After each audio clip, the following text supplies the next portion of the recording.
नमस्कार, हिमाचल अभी.com का radio bulletin सुन रहे हैं आप। मैं हूं आपके साथ नेहा गुप्ता। इस बुलेटिन में हम बात करेंगे प्रदेश भर की तमाम बड़ी खबरों के बारे में, लेकिन सबसे पहले नजर डालेंगे सुर्खियों पर।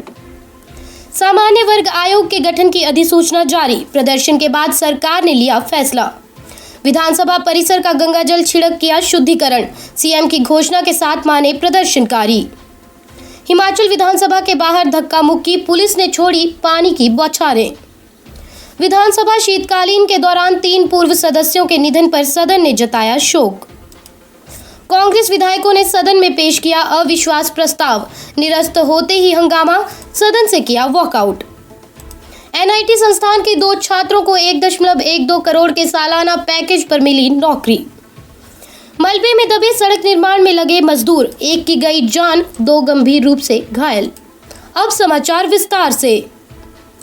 हिमाचल प्रदेश सामान्य वर्ग आयोग के गठन की अधिसूचना शुक्रवार शाम को जारी कर दी गई है। सीएम जयराम ठाकुर ने हिमाचल प्रदेश विधानसभा के शीतकालीन सत्र के पहले दिन सदन में इसकी घोषणा की थी। सीएम ने ये घोषणा देवभूमि क्षत्रिय संगठन और देवभूमि स्वर्ण मोर्चा के बैनर तले विधानसभा के बाहर लोगों के उग्र प्रदर्शन के बाद की। सीएम की घोषणा के साथ ही देवभूमि क्षत्रिय संगठन और स्वर्ण मोर्चा ने प्रदर्शन खत्म करने का निर्णय लिया है। वहीं इसके बाद शाम को सामान्य प्रशासन विभाग की ओर से सामान्य वर्ग आयोग के गठन की अधिसूचना जारी कर दी गई। आयोग का संविधान व कार्यकाल संबंधी शर्तें बाद में अलग से अधिसूचित की जाएंगी। इस संबंध में विभाग के सचिव देवेश कुमार की ओर से अधिसूचना जारी की गई है। हिमाचल विधानसभा में स्वर्ण आयोग के गठन की मांग और विधायकों की गंगा जल से शुद्धिकरण की मांग को लेकर आज धर्मशाला में महाप्रदर्शन हुआ। इस प्रदर्शन में सैकड़ों की संख्या में स्वर्ण समाज के लोग धर्मशाला में एकत्रित हुए और जमकर प्रदर्शन किया। प्रदर्शनकारियों को शांत करने को लेकर सामान्य वर्ग आयोग के गठन को लेकर अधिसूचना भी जारी की गई है। वहीं प्रदर्शनकारियों की दूसरी मांग को भी प्रदेश सरकार ने पूरा कर दिया है। प्रदर्शनकारियों ने विधानसभा परिसर का गंगा जल से शुद्धिकरण करने की मांग भी रखी थी, जिसको लेकर उन्होंने डीसी कांगड़ा निपुण जिंदल को गंगा जल से भरा गागर सौंपा था। जिसके बाद डीसी कांगड़ा निपुण जिंदल ने इसे लेकर विधानसभा परिसर के अंदर गए और गंगा जल का छिड़काव किया। इसके साथ ही प्रदर्शनकारी भी अब शांत हो गए हैं। प्रदर्शनकारियों ने अपना धरना प्रदर्शन खत्म करने का ऐलान कर दिया है। हिमाचल प्रदेश में स्वर्ण आयोग के गठन की मांग को लेकर धर्मशाला में शीत सत्र के पहले दिन विधानसभा परिसर तपोवन से करीब 1 किलोमीटर पीछे जोरावर स्टेडियम में जमकर बवाल हुआ। प्रदेश भर से सैकड़ों लोग यहां एकत्रित हुए हैं। विधानसभा परिसर का घेराव करने की कोशिश की गई है। प्रदर्शनकारियों ने बैरिकेड्स तोड़ दिए हैं और तपोवन विधानसभा परिसर के बाहर पहुंच गए। कुछ प्रदर्शनकारियों ने विधानसभा परिसर के भीतर घुसने की भी कोशिश की और अग्निशमन विभाग की गाड़ियों को भी नुकसान पहुंचाया। इसके बाद पुलिस और अग्निशमन विभाग के कर्मियों ने प्रदर्शनकारियों को रोकने के लिए पानी की बौछार की। प्रदर्शनकारियों ने पत्थरबाजी शुरू कर दी, जिसमें कुछ लोग घायल हो गए हैं।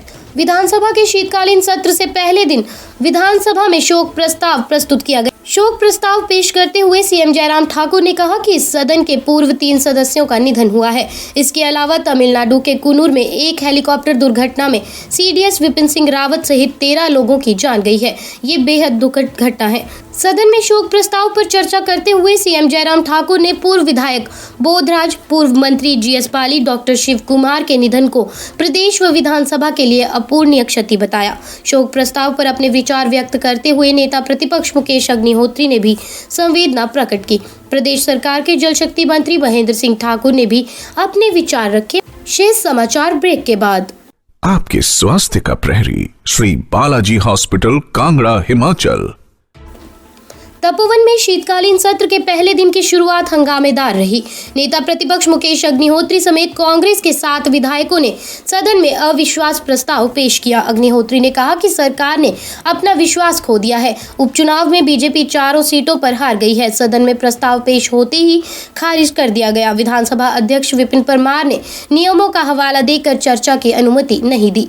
विपिन परमार ने कहा कि नियमानुसार कांग्रेस के 23 सदस्य सदन में होने चाहिए। इस नियम का हवाला हवाला देकर प्रस्ताव निरस्त कर दिया गया। कांग्रेस के 23 में से 18 सदस्य सदन में थे। कांग्रेस विधायकों ने सदन में चर्चा क्यों नहीं होती के नारे लगाना शुरू कर दिए। इसके बाद कांग्रेस विधायक सदन से वॉकआउट कर गए। हिमाचल प्रदेश के हमीरपुर में स्थित राष्ट्रीय प्रौद्योगिकी संस्थान के विद्यार्थियों की देश विदेश की नामी कंपनियों में मांग बढ़ती जा रही है। शुक्रवार को BTech computer science and engineering के अंतिम वर्ष के 2 छात्रों विशाल श्रीवास्तव और निशित अत्री का अमेजॉन लंदन में 1.12 करोड़ रुपए के सालाना पैकेज पर चयन हुआ है। कंपनी ने उत्तर प्रदेश के रहने वाले इन दोनों को जॉब ऑफर लेटर जारी कर दिए हैं। दोनों छात्र अगले साल 2022 में अपनी डिग्री कोर्स को पूरा करने के बाद कंपनी में ज्वाइनिंग देंगे।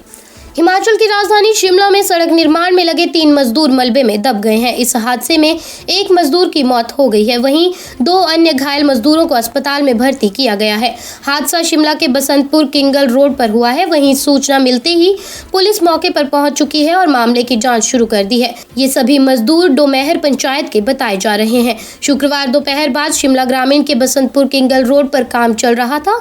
ये काम बीआरओ के माध्यम से करवाया जाता है। इसी बीच दोपहर बाद अचानक से ढांक से भारी मलबा नीचे आ गया और काम कर रहे मजदूरों पर आ गिरा, जिससे एक मजदूर की मौके पर ही मौत हो गई है। इस बुलेटिन में बस इतना ही। कल फिर मुलाकात होगी। नमस्कार।